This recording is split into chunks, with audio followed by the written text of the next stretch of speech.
This is Bob Roark with Business Leaders Podcast. Today, we're incredibly fortunate. We have Cam Bishop. He's the managing director at Raincatcher. It's a business brokerage and M&A firm who partners with entrepreneurs and business owners that are looking for help in buying or selling remarkable companies. He is the author of Head Noise, Perspectives and Tales from the Executive Suite, and Onward and Upward, Motivational Advice for Career Success. Cam, thank you, sir, from Kansas City and coming on the show, and we appreciate it. Thank you, Bob. Well, welcome. I'm glad to be here. You know, I was, before the show, doing a little bit of homework, and I looked at your long resume of experience. If you could, a quick snapshot or thumbnail of your experience prior to here. Yeah, it has been an interesting journey. I went to the University of Missouri School of Journalism, got a degree in journalism, and came out of school and wanted to become an advertising copywriter. And I thought I'd spend my entire career working in ad agencies. Instead, I started out in a marketing job, writing ad copy in a small publishing firm that was a $7 million business. And it got acquired, and the new owner said, "Hey, we want you to go out and buy companies and grow this thing." So we grew from 7 million to 13 million to 90 million, and then we got sold again. And we grew from 90 million to 300 million, and then I stepped in as the CEO of that company, and we grew it to 400 million, and it was a profit machine. We were throwing off $100 million a year. We had 2,000 employees in 23 US cities and 4 or 5 foreign countries, and it was a crazy ride. But the management structure changed, and I said, you know what, I like this business model. So I took 6 months off, wrote a business plan, flew around the country, pitching the concept to about literally 50 different private equity firms, and ended up landing in a very happy relationship with JP Morgan Chase Bank's private equity division. At that time, they had about a $6 billion fund they were working out of. And unlike most PE deals, we didn't start with a direct acquisition. We literally started on my kitchen table. And then we went out and sourced a business, and as a starter, what they call a platform company. And we ran the same model I had been running at the previous business, which was what they call in the PE world a leverage roll-up business, where you buy a platform company and then you rapidly begin to tuck companies in under that are strategic fits for your business. You build it up into a much bigger company, then you exit that deal and gain a benefit from scale that we used to call arbitrage on the exit multiple. Meaning if you had averaged all your deals in at, let's say, 6 times EBITDA, when they're aggregated together and you resell it, you can sell it for 8 times or 9 times EBITDA based on the scale of the business and the efficiencies that you've driven into the business. So I did that, and then we exited that business, and I consulted as a partner in a consulting firm that did exit and transition planning, because over the course of my career doing these leverage roll-ups, to buy one company, you normally look at 30 to 50 companies before you buy one. So over the years, I've looked at well over 500 different businesses in terms of their offering documents and completed 40 buy-side deals. And then a lot of times we would carve out non-strategic assets from those deals, repackage them and sell them off. So at any one time, we might be buying 2 to 5 companies and spinning off and selling 1, 2, or 3 companies. So we were literally a deal machine through that process. And what you see is so many business owners, sadly, don't have the right representation, and they literally leave money on the table. So if I was paying somebody $2, $3, $4 million for their business, and if it had been better packaged, they could have gotten an extra $500,000 or $1 million. For most people's legacy, that's a lot of money. And I really developed a passion for that to help business owners, and that's why I went into exit and transition planning, where I also helped broker a few deals for those companies. And I spent the last 3 years doing a very fascinating, pretty extreme business transformation coupled with a digital transformation for a $60 million, interestingly, 501c3 organization that looked, behaved, felt, and competed like a for-profit company. And I was very attracted to the purpose-driven nature of that business. I was under a contract from the board of directors to do that because all the money that business made went to fund scholarships and the endowment for a small private university. So it was a very worthwhile cause. But that contract ended, and I said, well, what do I want to do with the rest of my life? I love the transaction business. I love helping business owners and to achieve their life goals and financial goals. And I started looking around for somebody to join, and that's where I found Raincatcher. You know, I have so many questions. So, Rapid fire, rapid fire. so first, what made you decide on Raincatcher? Well, after I finished my contract, which was a very, very high stress, extremely difficult work environment, it was like a 10 to 12 hour day for 3 years. I said, I don't want to go back into another CEO job, but I want to be challenged. I want to be useful. I get bored way too easy. So I said, I want to partner with either a lower middle market investment banking firm or a higher level sophisticated business brokerage. So I spent a month just doing research on firms around the country and identified a list of about 12. And then I began doing deep dive research on one of those to proceed with conversations. Obviously it would have to be a two-way street, but I was going to be very picky about who I would want to work with.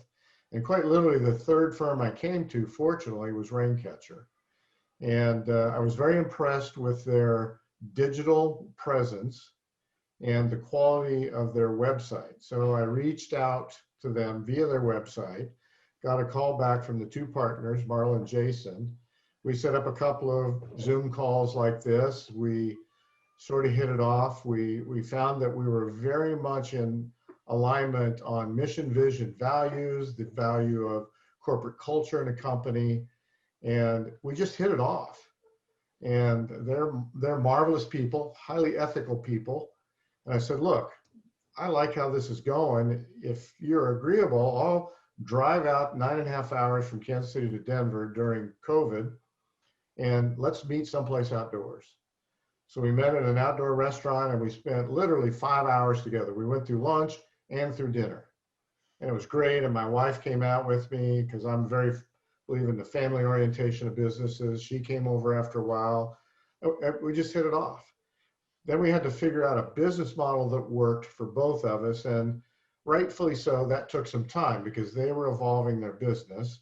And we finally got that all ironed out, and we set up Raincatcher Midwest LLC, of which Marla and Jason, the two owners and partners of the Holdco firm in Denver, are partners, and I'm a partner.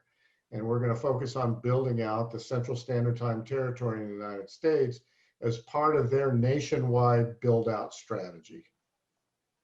I think about it's the chemistry, and you think about the importance of that in your early career of acquisition when you were rolling up all the companies initially.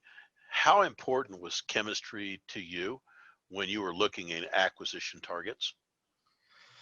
The chemistry portion of the acquisition process is primarily driven through the integration into the business. And that's one of the big mistakes that so many companies make when they acquire a company. I've seen it countless times. In fact, I've done a number of lectures for CFO type organizations on the whole process of mergers, acquisitions, and integrations, because the primary thought is that you put about 90 to 95% of the effort into identifying the business, doing the due diligence, negotiating the deal, and trying to get the deal closed. And only about 5% of the energy and time goes into the integration plan. And the integration plan is the absolute make it or break it of the deal. It's really not in, with the exception of certain terms and conditions in the contract, it's not in the front end of the business. So we, and as part of our deal machine, developed a very rigorous approach to try to identify the culture of the organization we were acquiring and to avoid the habit and practice that is so prevalent in deals where it goes like this: I'm buying you, therefore I'm right, you're wrong, I'm the boss, you're going to do it my way. And that's where the breakdown occurs in a lot of these integration deals. But if you approach it from the standpoint of listening to the employees of the company you are acquiring, first of all, they'll tell you everything that you need to know about the strengths, weaknesses, opportunities, and threats of that company. But at the same time, if you really listen, you will hear that they are doing things better than you're doing. So if you have an open mind and can control your own ego in order to adapt and adopt best practices of the company you're acquiring, you end up with a much, not only larger, but much better overall and more efficiently run total company with a more compatible corporate culture. I think about that business owner, that's their dream is an all cash offer. And I don't think that's all that common. I suspect that earnouts and performance clauses are in that world. For piggybacking on what you just talked about, the culture and so on, if you're the business owner that has an offer that has an earnout, what should you be aware of or try to take and see in advance to make sure there's an opportunity to actually achieve your earnout? Well, some of it, of course, is related to the terms of the deal and what the earnout is tied to. Obviously, as a seller, if you could get the earnout tied to top line revenue, you're in much better shape than if the earnout is tied to some element of whether it's gross profit or operating profit or net income. Pick whatever profit line you want to take, because there are so many elements that become out of control of the seller of that business, especially if he or she exits the business in conjunction with the deal. But even if they stay on for a retained period of time and still get paid an earnout against some level of profitability, you no longer control all the decisions if you're a minority shareholder in that business, or if you're on a consulting contract, or you're just an employee. But you are correct, Bob. There are, with a few exceptions on some of the higher end private equity deals, there are a few deals that get done these days that are pure cash deals. They're all either combining a seller note with an earnout, or one or the other, if not both. And especially if they're in a small enough range where they're going to have some kind of an SBA loan backstop against them. Almost all of those, if not all of them, require some element of seller carryback on a note basis. Not necessarily an earnout basis, but a seller carryback. The thing that struck me as you were talking about the chemistry between you and the folks at Raincatcher, I'm thinking about the business owner that maybe has, the luxury of more than one offer. And you're going to go, well, this one's got this, and this one's got that, and this has got the other. And the reason that they're buying my company is because they theoretically like what I do and how I did it, and then they go, but there's no chemistry, or the chemistry is better in one offer than the other. I don't even know how to frame the question. So for that potential seller, what do you think the critical 2 or 3 things you need to have foremost in your mind to make sure you navigate that earnout properly? Yeah, well, that can be a huge issue, especially if it's a long-term independent entrepreneur running his or her business, and they're acquired by, say, a private equity firm. I think it's important for a seller in that kind of a case, especially if they're going to do a kind of a traditional PE deal where they sell off, let's say it's 80% of the business and retain a 20% equity stake, remain involved in the business for the typical hold period of generally 3 to 7 years with 5-year midpoint. It's important for them to do their due diligence on the private equity firm, or if it's family office, the same kind of a situation, by talking to CEOs and former company owners of other firms that investment bank or that private equity firm acquired. But there's also one other element inside your own business, which is a control factor. Many companies have anywhere from 1 to a handful of what I call key knowledge keepers, or key points of failure in the organization, where somebody is so critical to the organization, either because they have a certain type of unique experience, they have the customer relationships, they have some kind of technical capability that is essential and central to the business. A smart seller will not be penny wise and pound foolish, and he will create some kind of a stay bonus or incentive structure for those individuals, which accrues over time to essentially put golden handcuffs on them and make it worth their while to stay through that seller's earnout period at a minimum. Mm-hmm. You know, what struck me as we're talking, and I hear it so much, I'd be interested in your take. You know, we always hear that the business owners don't know what they don't know about selling their company. Why do you think there's such a gap between the skill set that they have to run their business and do well running their business, but they're really unaware of how to transition or exit their business? Well, that's a great question, and it sort of ties in with the question we get from company owners that talk to us about representing them in the sale of their business. And you are correct, they don't know what they don't know, because probably, I've never seen an actual statistic, but based on experience, I'd say probably 95% of business owners have never bought a company or sold a company before.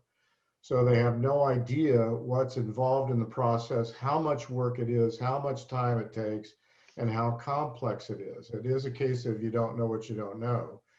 You know, in management, so I've been a CEO of companies for about 35 of my 40 plus years in business. And I always worked on the philosophy that you know what you know how to do well, and you do it. And you know what you don't know how to do well, and you find an expert to do it for you. So in the management world, you know, I certainly know accounting, but I'm no CFO expert. So I bring in a top level expert. I know more than enough to be dangerous about human resources and all the laws and regulations around that, but I still bring in a top-notch human resources executive. Same with my technical operation, a head of IT. And it's really no different. You know, there's that old saying in court, he who represents himself has a fool for a lawyer.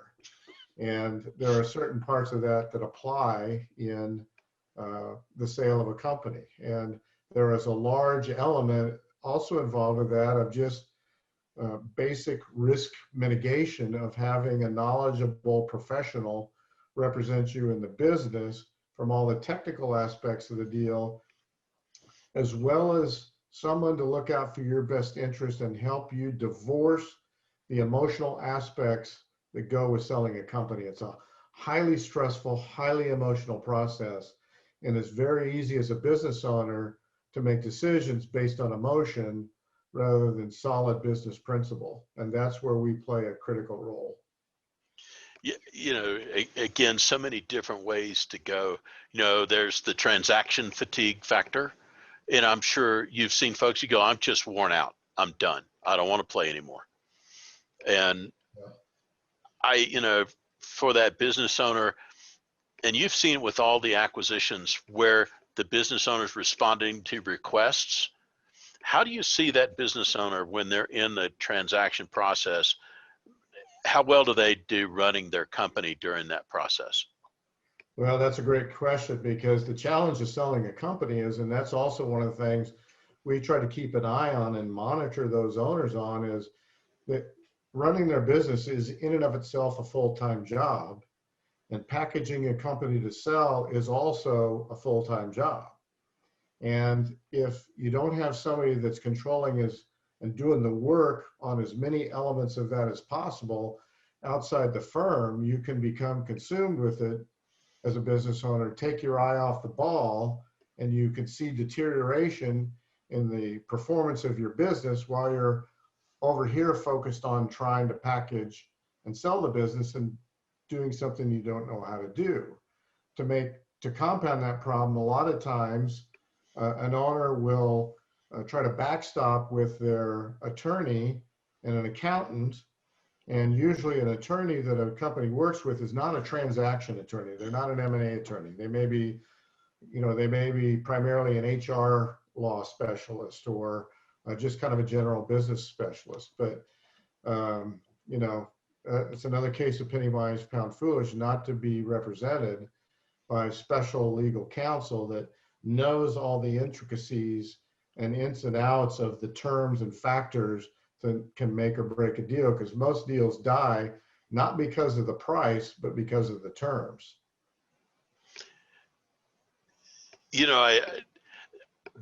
I think, if folks are listening, I mean, I've heard that enough, and I think it's understated or underappreciated on the price versus the terms, because people get enamored by the price and then they fail to really observe the fine print terms, I think.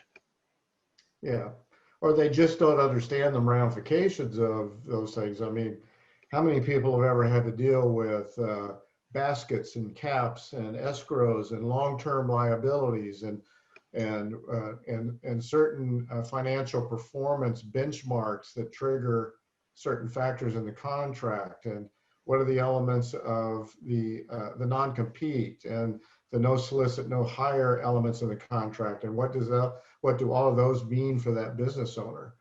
And those are things that can significantly impact total value received on a deal. For the business owner that's out there and says, I'm ready to sell my business, I think I'll do it myself. There's a buddy of mine that may want to buy my business, and maybe the potential purchaser will just show up. I think the business owners undervalue or underappreciate the contacts that folks like yourself have and Raincatcher has of potential acquirers.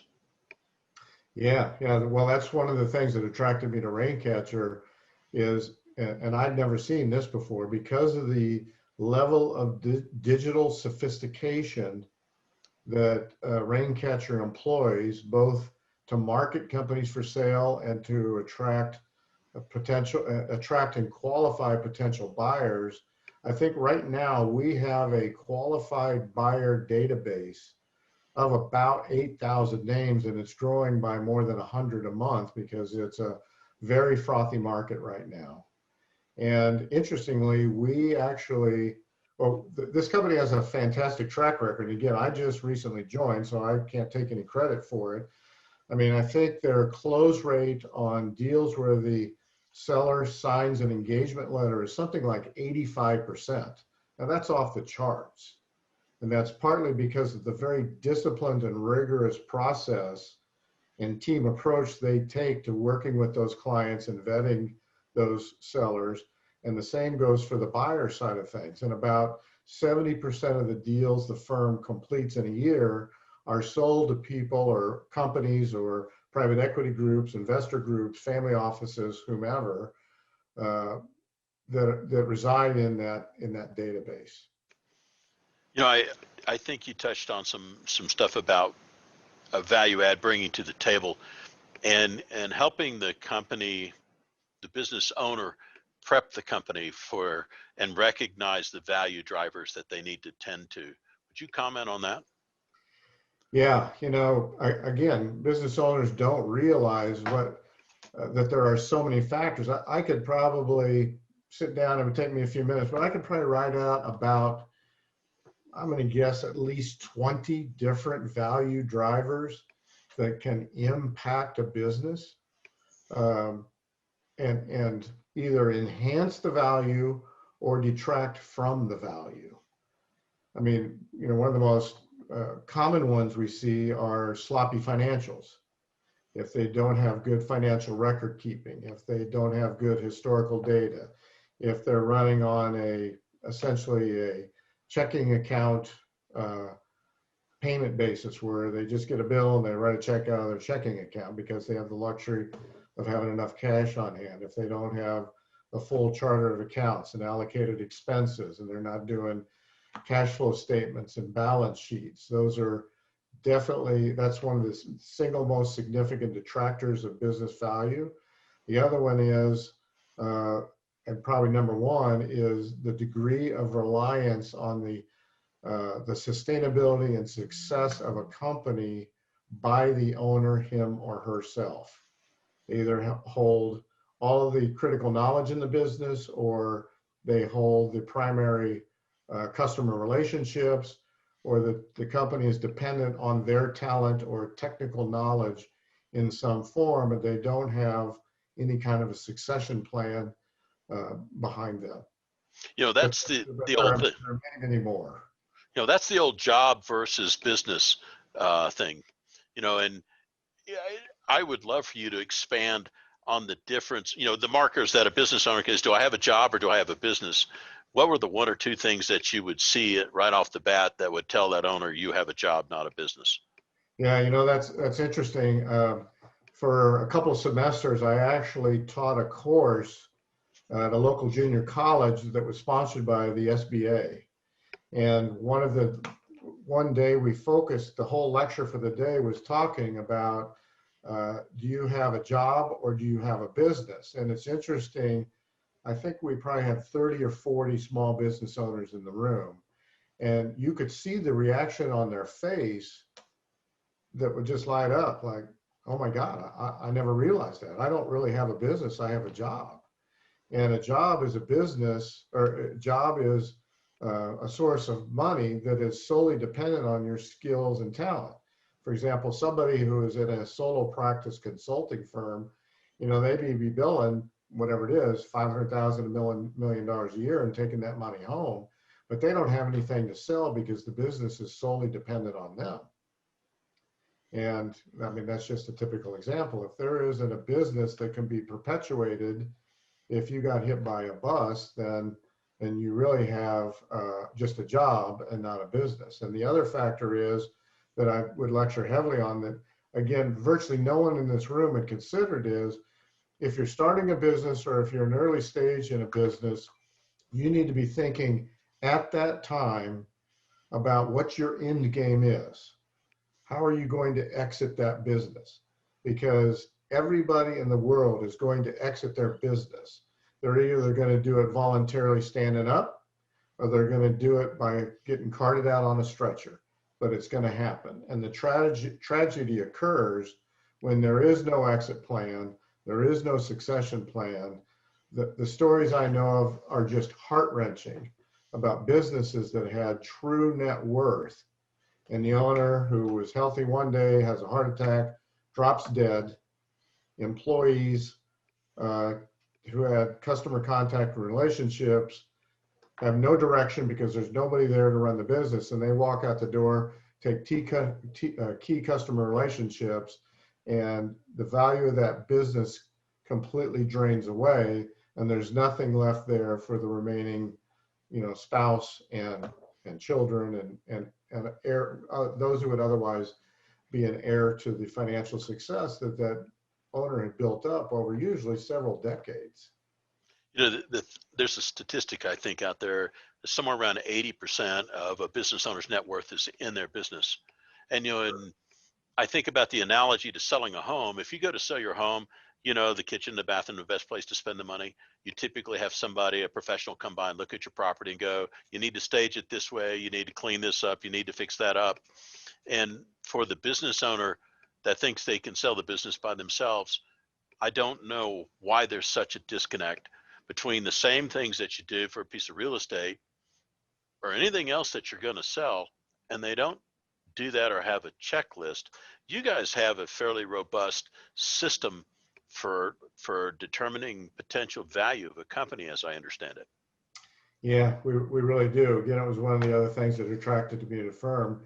At no cost to a company who might be interested in selling, we have a very interesting tool called Value Builder, and they can take this questionnaire, and we don't own that business. We actually license that system and technology, and we run those tests, and then we will review that, and there are a series of criteria and scores that can help them show what their value is and where they need to work on their business. And those who have on a high enough score and who might be interested in continuing with consideration of a process to have us represent them in selling their business, we'll take an even deeper dive and do what we call a broker opinion of value for them, which is, I'm actually working on one of those right now. And we literally, there's 3 of us working on it right now. We have a specialist who's a financial analyst and doing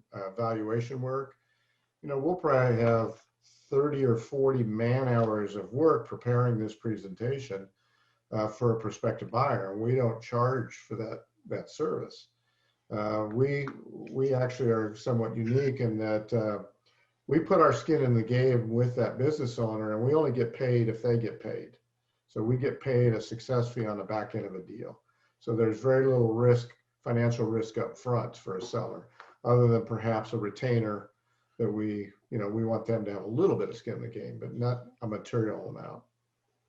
You know, in the exit planning space, I think there's a mindset that exit planning preparation is different than running a business, or that the exit planning fundamentals are different than running a business.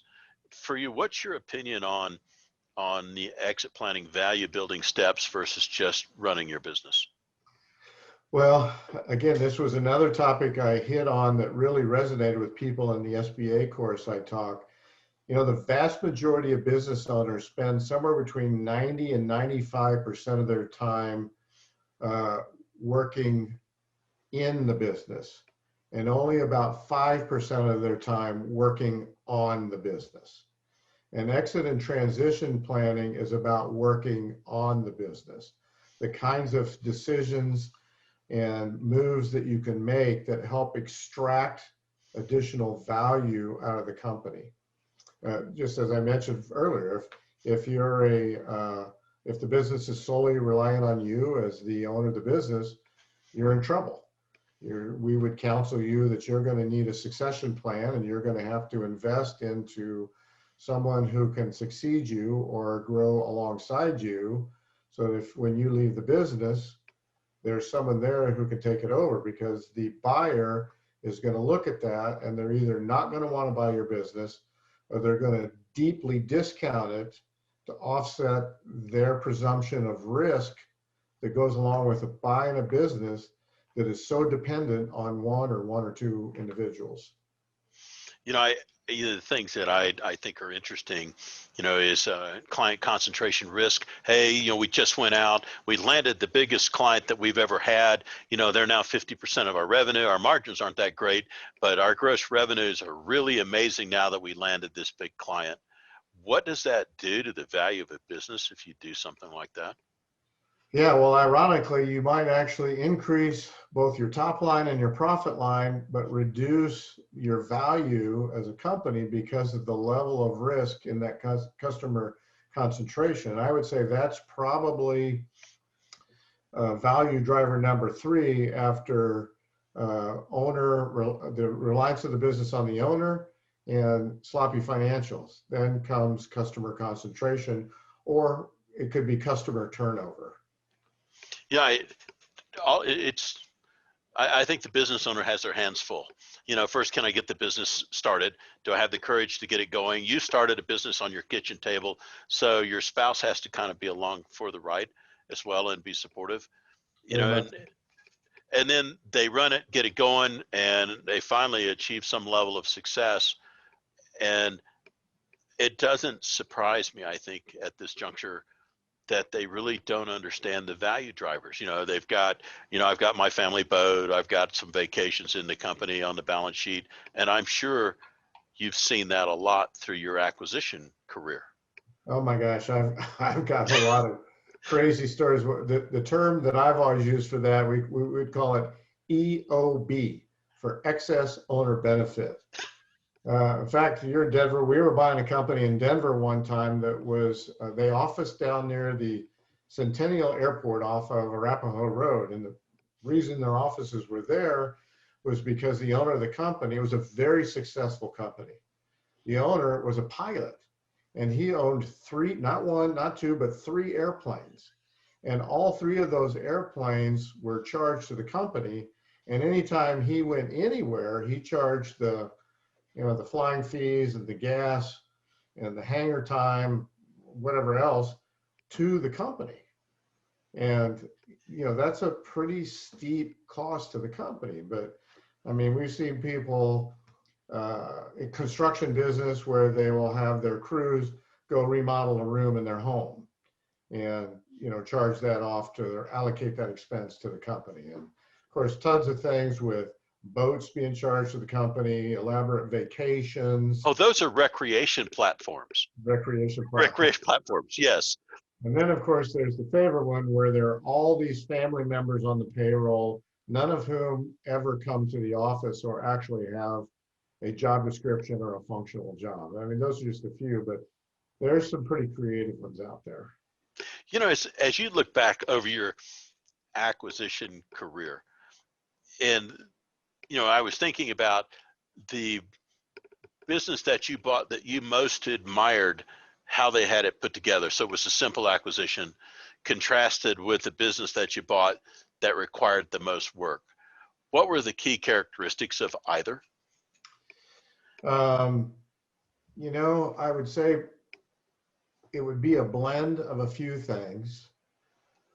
Usually, if they were working really well, they had a strong brand to begin with. They had well-documented systems and processes. In other words, they were kind of a pretty buttoned-up organization. There wasn't a lot of sloppiness. There wasn't the kind of things you see that are traditional devaluing factors in a company. Their employees were well-trained. They were well-motivated. Those, I think, would be probably the most critical. And they had a high customer satisfaction level. So we didn't have to go in and put out a lot of fires and fix a lot of customer relationship issues. As I think about your years of experience, and I think about the business owner that's going, well, why should I take and hire someone like you? I think the better question is they can't afford not to. Well, there's opportunity to leave money on the table. I had a conversation with a company that's considering whether or not to use us, and they've been approached by I don't know, 1, 2, or 3 companies that said, hey, we'd like to buy you. But if you don't know what your market value is, you could do an easy transaction. Again, it could become penny wise, pound foolish, where, if they offer you $10 million for your business, but somebody else would offer you 12, the fees they would pay us are money well spent in that particular case, not including the other elements of risk mitigation that go along with all that. And working for private equity firms for so many years, I mean, I've worked with some of the major ones besides JP Morgan Chase. I've worked with Colbert Travis Roberts, one of the other $6+ billion funds, and a couple of other smaller funds, private equity funds for deals of that size. Those guys absolutely love to find a company that's not in an auction process, because they know they are always going to get a better deal. It's human nature. If you've ever been to any kind of an auction, whether it's an antique auction or an art auction or a car auction, there's an element of competition involved there that drives prices up until they reach a maximum reasonable level of value for a business with that firm's particular characteristic. And you don't know what that is unless you're soliciting potentially multiple bidders. We talked about this a little bit before the show. As you look back over your career, there might have been one mistake maybe somewhere along the career, which at the time seemed to be pretty profound or remarkable, but stood you in good stead later, that helped you be better at what you did. Has one of those come to mind for you? Oh yeah, absolutely. And it sort of ties in what we've been talking about, Bob, with corporate culture. The company I worked for, when they told us you're going to grow, and you're going to grow by going out and doing acquisitions, we've got the money, get started. Well, they didn't train us on how to do any of that. They just said, go do it. It was literally the proverbial equivalent of taking a 6-month-old baby, dropping him in the swimming pool and say, swim. Well, that baby instinctively is going to know how to come out, but they're not necessarily going to know how to do it right. So quite literally, the very first deal I ever did was the first one our company ever did, only coincidentally because it's the one we found first, I was responsible for. And we did what we thought was a good due diligence on it. It was a small deal. I think we paid 1.2 million for the business, which by the standards of what we were doing was tiny. It's a lot of money, but it was tiny for that scale. And about 6 months later, we had that single point of customer relationship in that organization, who was the owner of the business, and he couldn't deal with a more corporate environment. And he said, I'm out. And we thought, well, we're not worried. We've got a backup for him. But we did not properly assess his skill set. And he could not sustain those customer relationships. And within about 18 months, we killed that business. And the key takeaway from that was we did we dotted the I's and crossed the T's on all the accounting and everything that you could add, subtract, multiply, and divide. But we did not properly assess the human aspects of that business and how that was going to relate to integration on the back end. And, they always say that you oftentimes learn far more from your failures than you do from your successes. But we never screwed up an integration after that deal because we completely changed our process about how we evaluate and assess culture and the talent and the fit for those individuals in our organization. They say tuition is expensive, and I think, for you, you've taught in the SBA classes, you've taught at the junior college level, you've worked with your teams and built your teams and taught your teams process and systems and so on. And, and I think about the resource that you can bring to the table for that business owner, and, I think before we come to a close here, is there anything about the transaction process that you would like to share with that business owner that I failed to ask? I think there are a few quick things, so I know we're short on time. Number one, it's highly stressful for that business owner. It is a tremendous amount of work.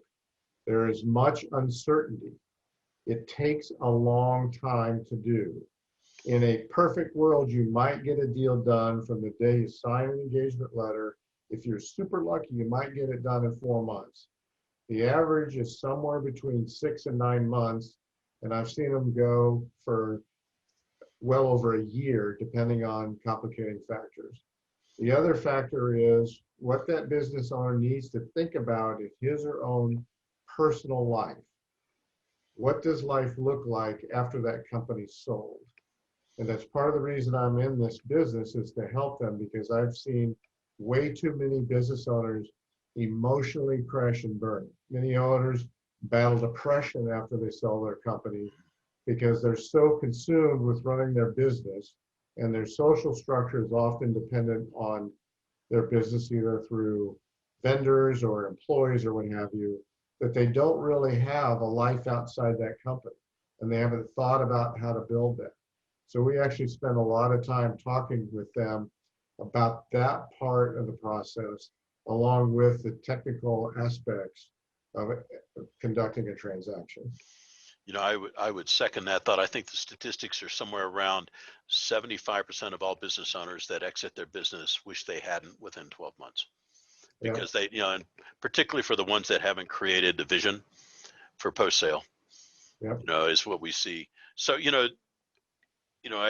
I really appreciate you taking the time and sharing some of your wisdom from all the years of doing this. There's talking and doing, and you've been in the doing phase for a long time. For the business owner out there that's considering bringing his company to market, the biggest mistake I think you could make is not reaching out to Cam. I mean, it's a phone call. And so with that being said, Cam, how do they find you? Where are you on social media?